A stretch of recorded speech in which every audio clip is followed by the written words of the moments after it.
Welcome back, everyone. This is going to be the first episode of the next series. As I mentioned in the final hydraulic press episode, the cornhole boards are my next project. So we're going to get going on that. I've got the rough wood laid out here, as you can see on the table saw. It's some hard maple. There's enough pieces. The pieces are long enough that I can cut two boards will take to make one cornhole frame. So cornhole dimensions, regulation dimensions are 2 feet by 4 feet by anywhere from 3 3/4 to 4 inches tall. And then the angle, I'll go over that a little bit later, that they lean. So these boards are a little bit over 6 feet, so I can get one end and one side board out of each. So it takes a total of 4 boards for that. And then I have the fifth board over there, the little bit wider one. That's going to be for some support stretchers underneath. And then I haven't decided 100% sure, since I'm going to put a graphic skin over the top.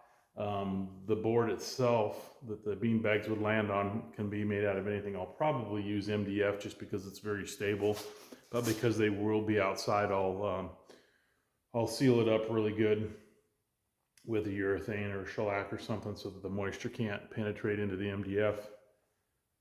So I'm going to get going cutting those out. As I mentioned, I think I did mention I'm going to have some black walnut highlights. So I've got dowels here. So I'm going to dowel the, when I recess the top into the frame, I'll dowel that in from the side. Not that it needs it from a strength perspective, but that'll give it just a little bit of a custom look. The joinery on the corners, I'm going to use a box joint. I think some people call it a finger joint. So if you don't know what that is, these two pieces of MDF, they're not glued, they're just joined together with a box joint. So there's just fingers, individual fingers. You can make these any width that you want. And so when you put them together as a corner joint, they fit together really, really tight. Or not necessarily really, really tight, but they give you a lot of stability. They hold the material height-wise even, so you don't have to worry about the wood slipping. You could certainly use biscuits or dominoes or something along those lines, but this joint's really strong. Plus, it gives you kind of a nice, I don't know, you can see there, it gives you, in the MDF, it really doesn't show up that well, but in a hardwood, you get a nice pattern kind of from the end grain compared to the face grain. So anyway, that's the joinery I'm going to use on the corners of them. Then I'll machine in a rabbet all the way around to accept the top, so it recesses down in there, and then the skin will go over the whole thing. So first steps, I guess, are getting these, the boards are wider than they need to be. Some of them have, on the very ends, they have where the bark would have been. So I need to get them all milled down to a more manageable size. So I've already laid out the lengths that they need to be, a 2 foot and a 4 foot on each one. The stretcher board, I'll cut it out later. So I'll get these cut to rough length so that I can joint one side and get them, they're already pretty straight, but I'll joint one side and get them straight and then rip them to the appropriate width. So I'm going to go over on the chop saw and just for the rough length cut, get those cut on the chop saw, and then I'll bring it back.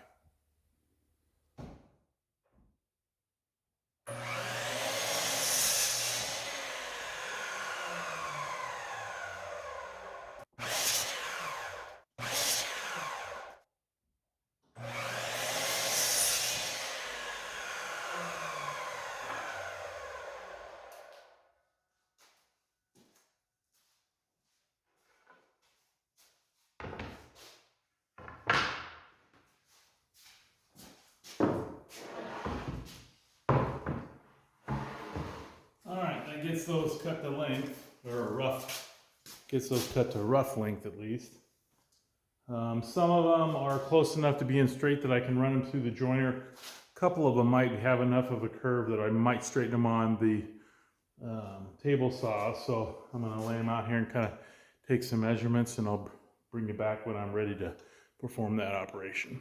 Okay, it turns out all of them are straight enough that I'll run them all through the joiner. All I do to determine that is I just lay them on the The short ones I can lay on the full cast iron table. The longer ones I just lay on here, and I look for, if there's anything more than say a quarter of an inch or so of not touching the table anywhere, then I'll straighten those on the table saw first. But all these were, at least one edge was flat within really close. So I just marked that as that's the edge I'm going to joint. If any of you watched the episode where I made new drive rolls for the joiner, I'm going to go ahead and use it and see how that works. So I'll get it rolled out here. I will double check to make sure the fence is nice and square, and then we'll get these ran through. Okay, so I'm over here at the joiner. I just rolled it out. That's one advantage of, and one of the reasons why I decided to put pretty much all of my tooling, or as many of the tools I can, on mobile basis. Is if I had a shop maybe twice this size, then I could have a dedicated spot that every item sits. But given I don't, it's nice to be able to roll the tools easily and store them away over in a corner or wherever I want. So anyway, I rolled the combination planer joiner out. For those of you who don't know what a joiner is, it consists of two tables, an in-feed table and an out-feed table. The out-feed table, this is the in-feed table. They are coplanar, they're on the same plane in parallel, but they can be adjusted this way, independent from each other. And in the middle, there's a drum with a set of cutter knives on it. The cutter knife, the very tip of the knife is always at the same plane as the outfeed table, and the infeed table is a little bit shorter or lower. So then as you feed the material in, that, let's say the infeed table was a 32nd of an inch lower, then that will take a 32nd of an inch off of the edge of the board.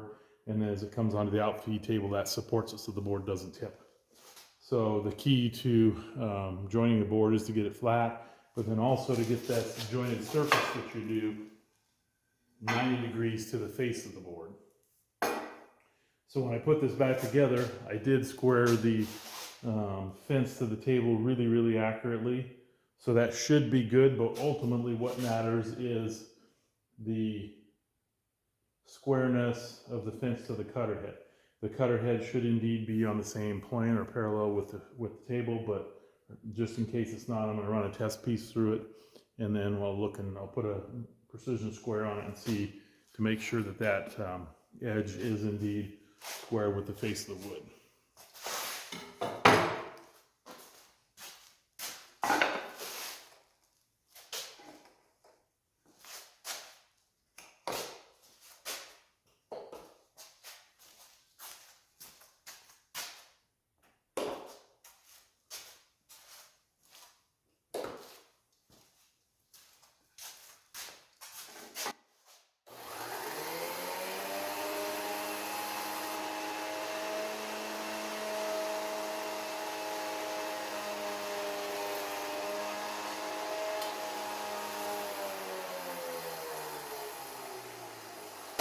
Okay, you can maybe see here based on the coloration, this was fairly flat, but not perfectly flat. And so we're here where it's a lighter brown.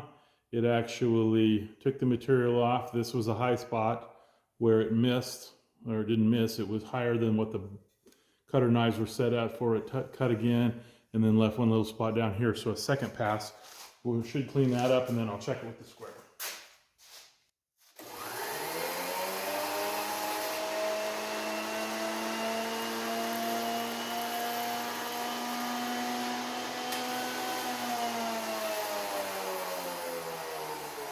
Get the same coloration all the way through.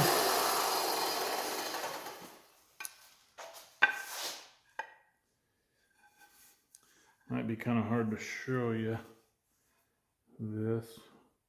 One way to kind of tell if something is nice and square, because it's hard, especially if your eyesight's not perfect.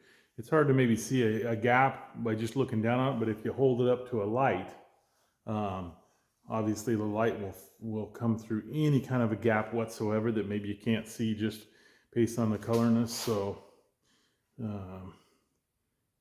there's maybe just a hint when I look at it in the light. Actually, I can see a little light, but it's all the way across. It's just because of the dust on the board. So at any rate, I'm happy with the position that the fence is set in relation to the cutter head. So I'll run each one of these through and then we'll start cutting them to width.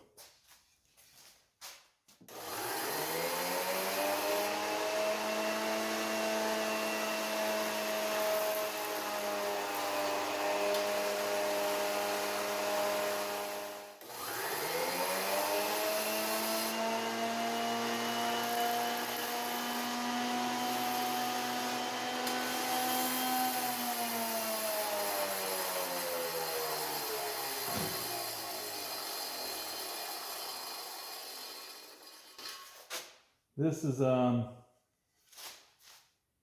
a good one to kind of show you because this is a rough sawn or a rough cut edge. You can see the circular saw marks when they roughed it out. So I'll show you how nice of a finish the joiner leaves afterwards.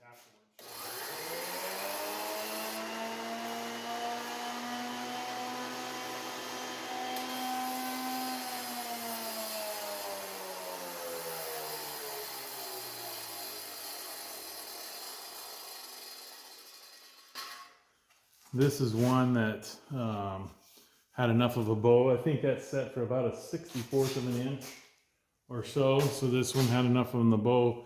It cleaned here on the very end. It was a low spot, so it didn't touch, cleaned it here. So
okie doke, those are all 4 of those, or all 8 of those pieces are jointed on one edge. I always put a letter J on it so I know which edge has been jointed.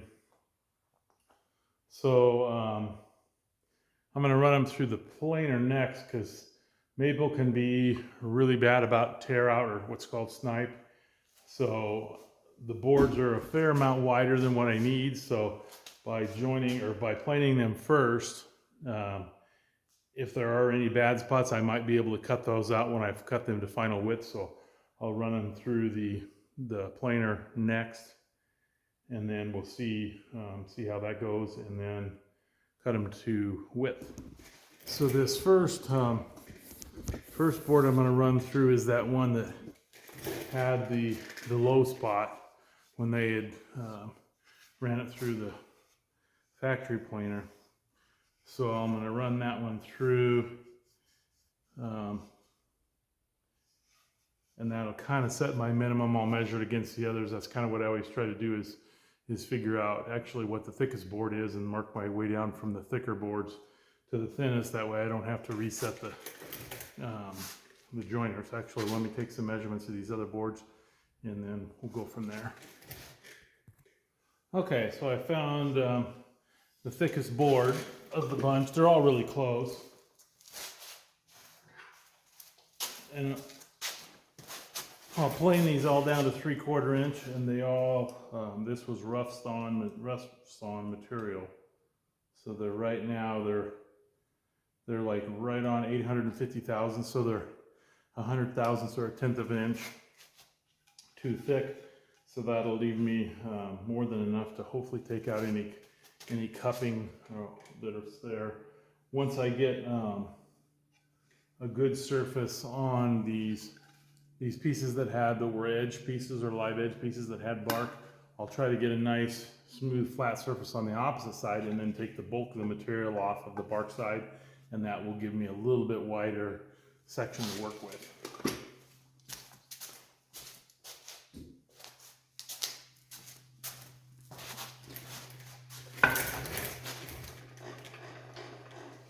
This is the first time I've used this. I have a DeWalt planer. So this is the first time. The Makita is just overall heavier, a lot more cast iron, but it doesn't actually have column locks like the newer ones do. But the newer ones, I think, have those column locks because they're kind of lighter duty, a lot of aluminum. So I'm hoping that this, especially on maple can be kind of tough to plane. So I'm going to run it through this and see how it goes, because if this turns out that it'll do all of what I need, I'll probably end up selling the DeWalt, because you really don't need two new planers, or two planers. This has just got an indicator on it. Right here, there's this little button that comes up.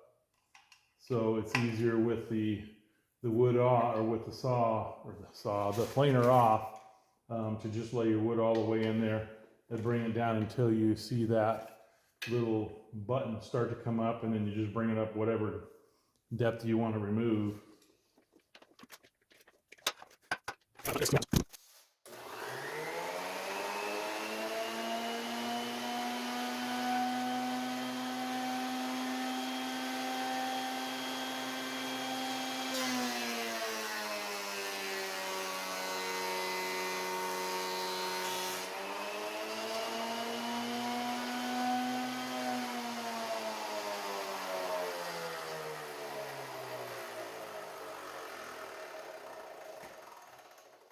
Well, that did a really nice job.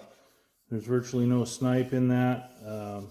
I did sharpen those knives before I put the whole thing back together, so that's going to work. So I'll finish running these all through on one side, and then we'll just start sneaking up on the final thickness.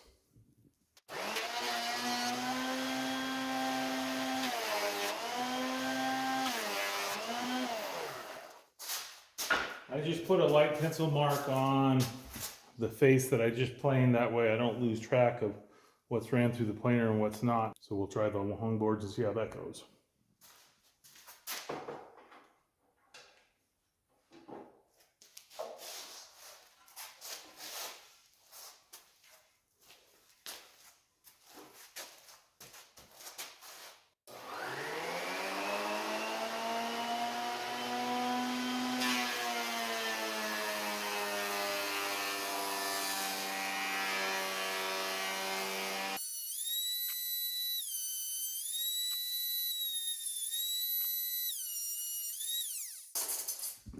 That last one must have actually been the thickest one, because you heard it. It was taking off a pretty good bite and working it pretty good, but it came out nice.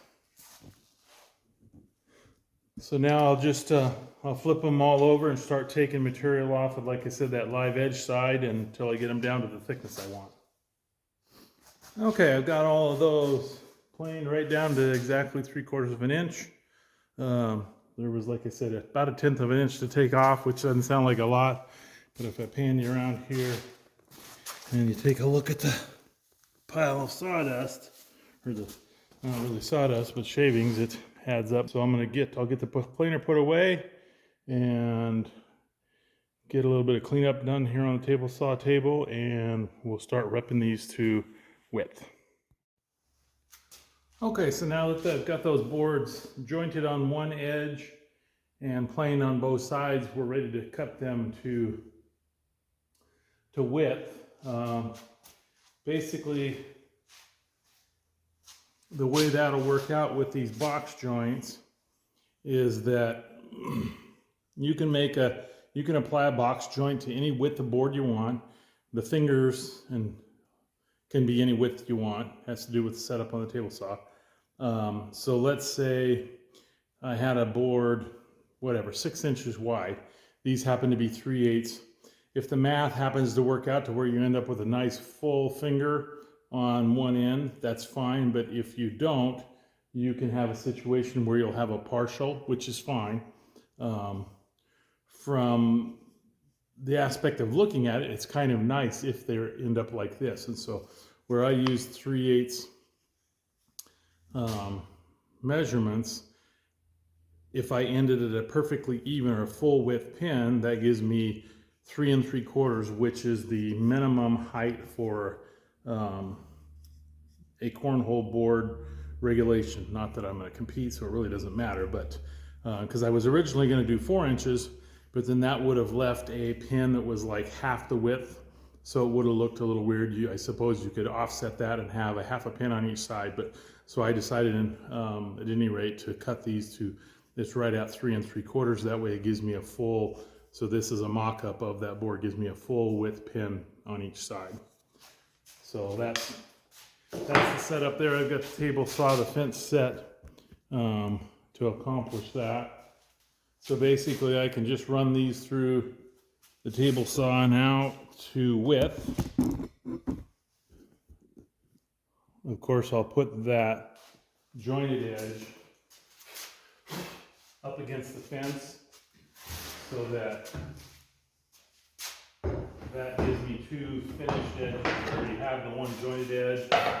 And in the case of this short board, this edge is the rough edge, but I can run that against the fence. So I'll get all the boards over here.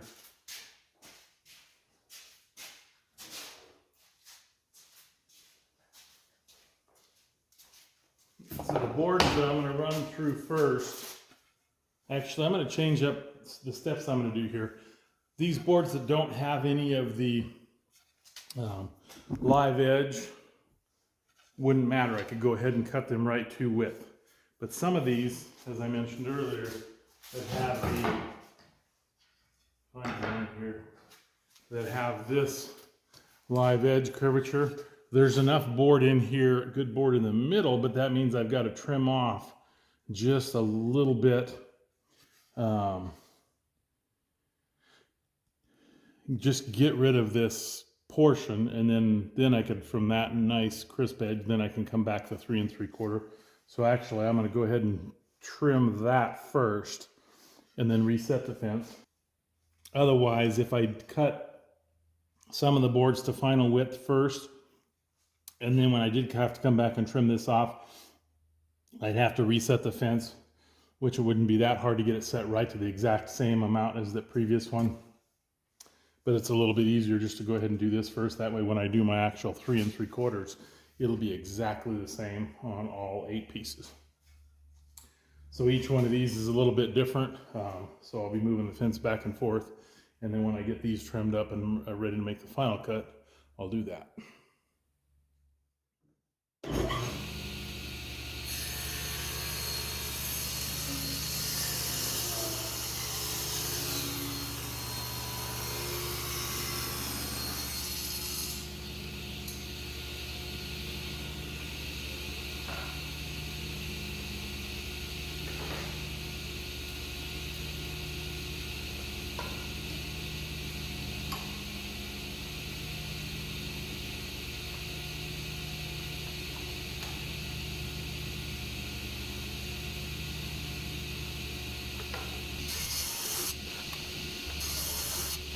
Okay, so I just trimmed off just enough to get rid of that bark edge, and that leaves me, I think it's about 3 7/8 here, so I'll be able to make this board a whole board.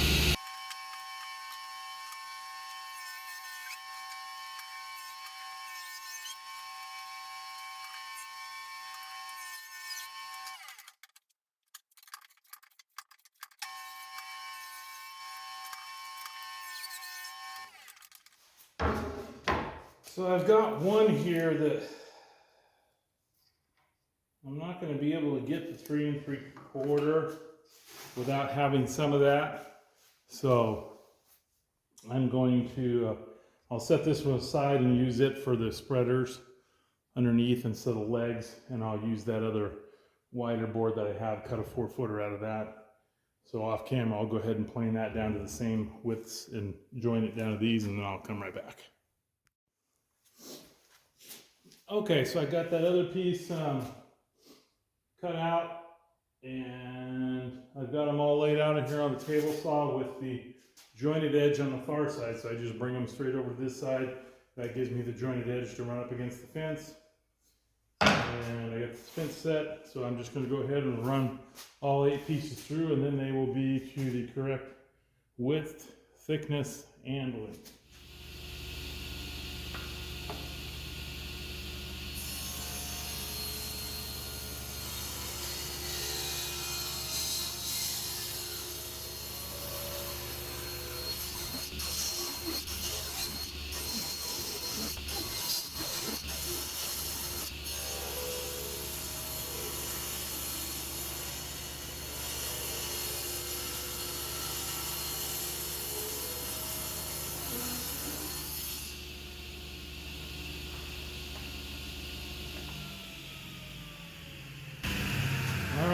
So that is all 8 pieces milled to final dimension.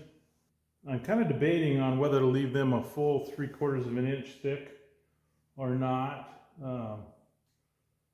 But they're ready for the box joint regardless. So I'm going to think about it some and decide if I want to leave them that full thickness or if I want to make them like maybe 5/8 to make the overall board a little bit lighter, given it'll be locked together with the top and some support pieces underneath that'll tie the sides together. It really doesn't need to be full 3/4 inch thick, but we'll see. So I'm either gonna run those through or not, and regardless, I will bring you back once I've got the box joint jig set up on the table saw, and we'll start cutting the box joints. So here's what I'm going to do to help decide if I like, if I want to go with 3/4 inch. The thickness of the material also has an effect on how the box joint itself looks. So I've got two of the scraps that I cut to the same exact width as those. So I'm going to go ahead and set up the dado blade to do the box joint, and I'll do a box joint on these and then see kind of what they look like and if I like the look or not. So I'll swing you around here. Anytime I'm changing blades, I do unplug the saw. The odds of the switch ever coming on would be slim to none, but you never know.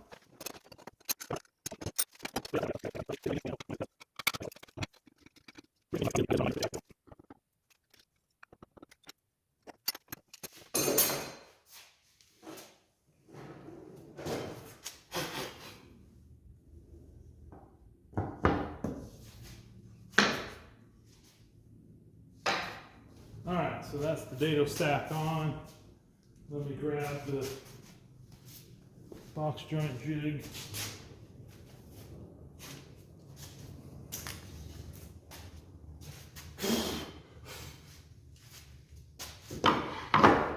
There's lots of box joint jig designs out there. I borrowed this design off of, I don't remember the gentleman's name on the website or on his YouTube channel, but he refined it a little bit, basically making it adjustable. So I won't go into the exact particulars of how one works, but there's a pin here that each, I'll scoot around so you can see a little better maybe, that after you cut the first groove, then you scoot it over and that drops over that pin.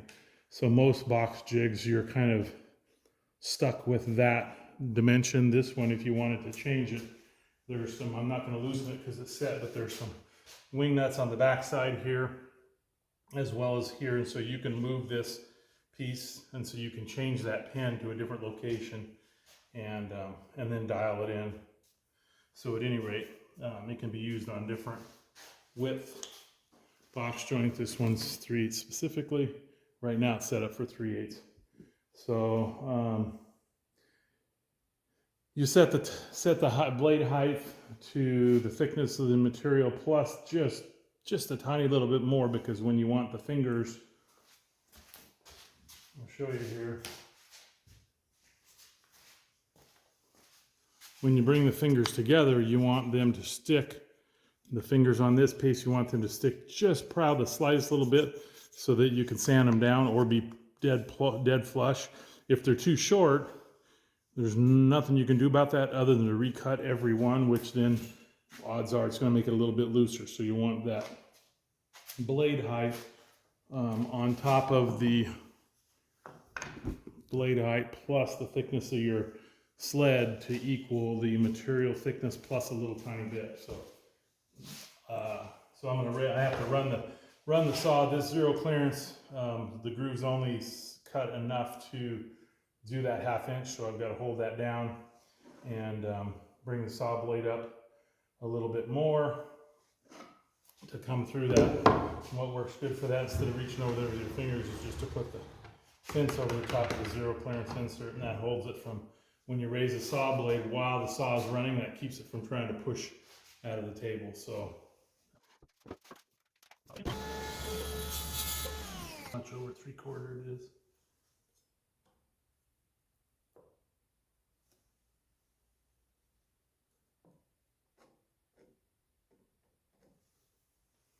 about 770 thousandths. So 20 thousandths over, I'm going to bring it back down just a touch, because the closer you can get, the less sanding you have to do on the pins.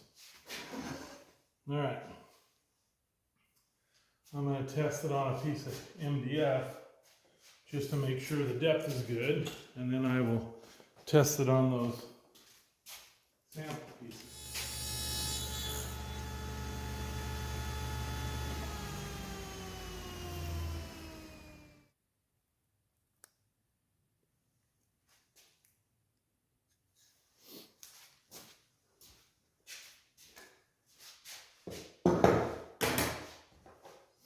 So let's cut the sample ones and we'll see how it fits and what it looks like. Okay, so you can see there, when I rip these to width, I should have just made them ever so slightly, that's just like paper thin, but I don't think that's going to be an issue. That obviously tears right off. So we'll see how the other pin fits.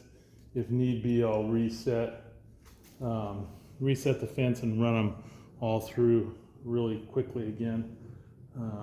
So I'll cut the other one. Okay, so to cut the opposite box joint, you can't just do what I did, otherwise they would be the exact same thing. So what you do to set the second pattern is you flip this one around end for end, you put that on the pin. That then becomes your starting point for the next one, and then once you cut that first one, then you can just proceed with moving it over.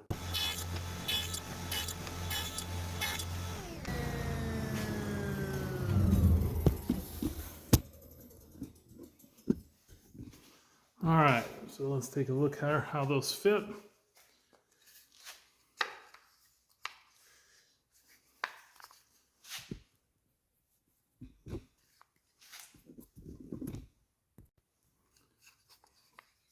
Okay, so let's take a look.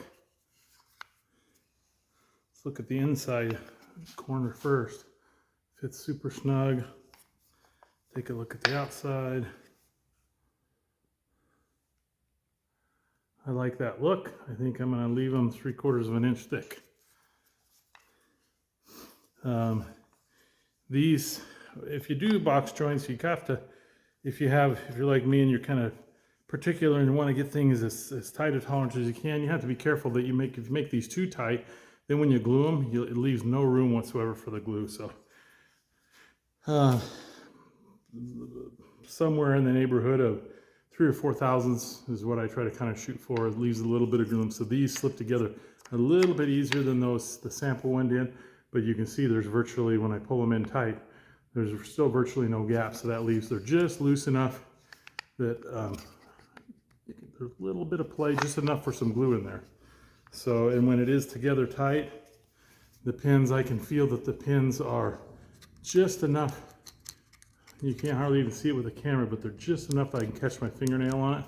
So that way that'll leave me just enough to sand down, because end grain's kind of hard to sand anyway, so I won't have to do a lot of sanding. So I think that's going to work. Okay, so I think with what I've edited so far, I'm pretty much right at a half an hour. I was hoping to get all of these joints knocked out in the first episode, but we're right at, I think, a half hour, a little bit over. So I'm going to wrap it up here. And next week, I should easily be able to finish cutting all the box joints, probably be able to cut the stretchers, and maybe start on some assembly. So I do appreciate you guys watching. So come on back next Friday-ish and watch for episode 2. Thanks again.